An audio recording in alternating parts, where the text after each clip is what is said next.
Hi there.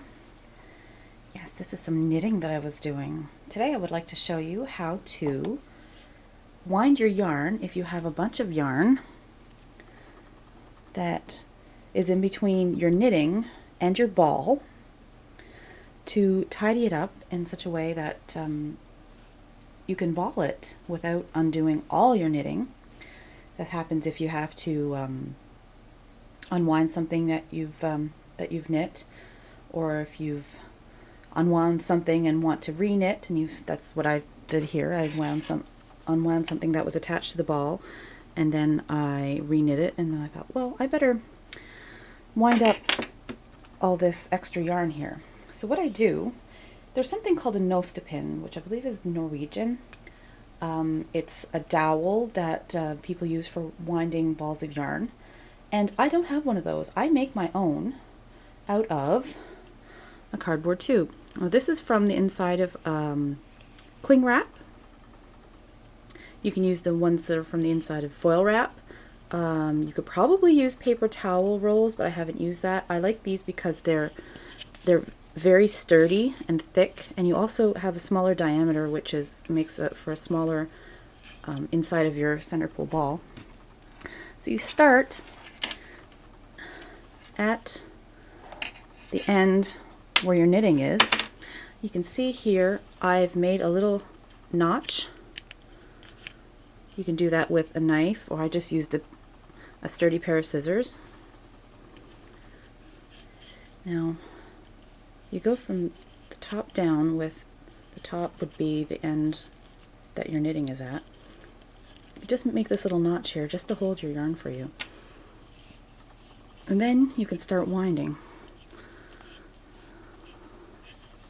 however many times you like.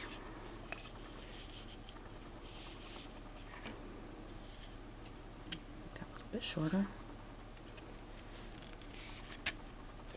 And this is the exact same technique you'd use with a Nostepinne. This is just the complete and utter low budget version. Actually, I think I'm going to do it from this end. You can do it from whichever end you want. It'll still be a center pull ball. This will be where your knitting yarn will come from. Will come from the middle of this ball, and we're just finding a nice tidy way to use up your yarn. Go with this end a bit. So all you do is you make a little core. You see I've wrapped it around half a dozen times or more. If you have a lot of yarn, you might want to make a few more because you'll have a bigger ball, but you just start from the bottom of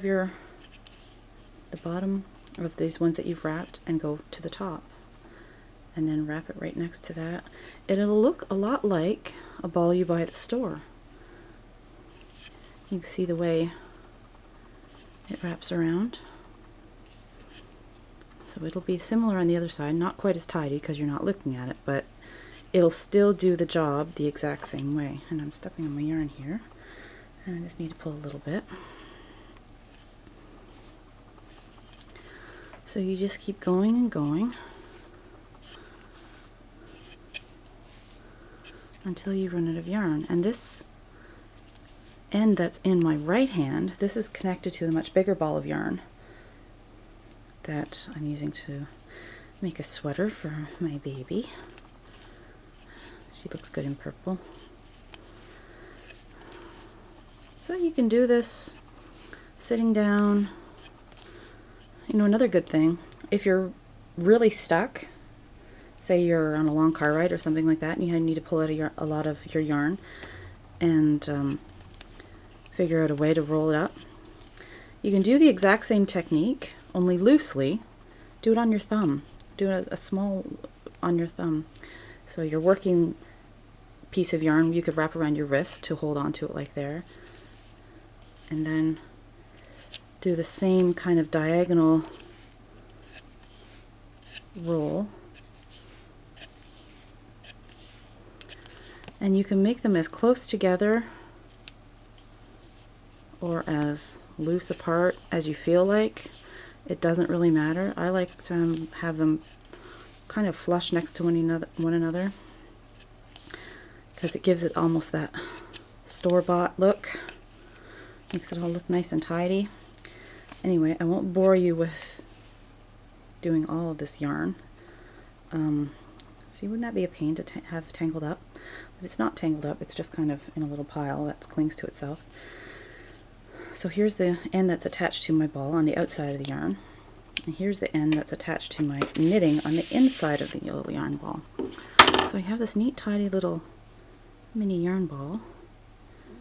And this will just, like, however much yarn you have, you can just keep going. I mean, you can do this for any ball of yarn, but it's especially handy when you don't have the actual end of the yarn free and your yarn is attached to your knitting.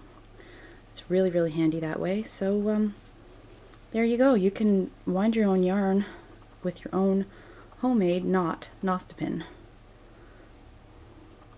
Happy knitting!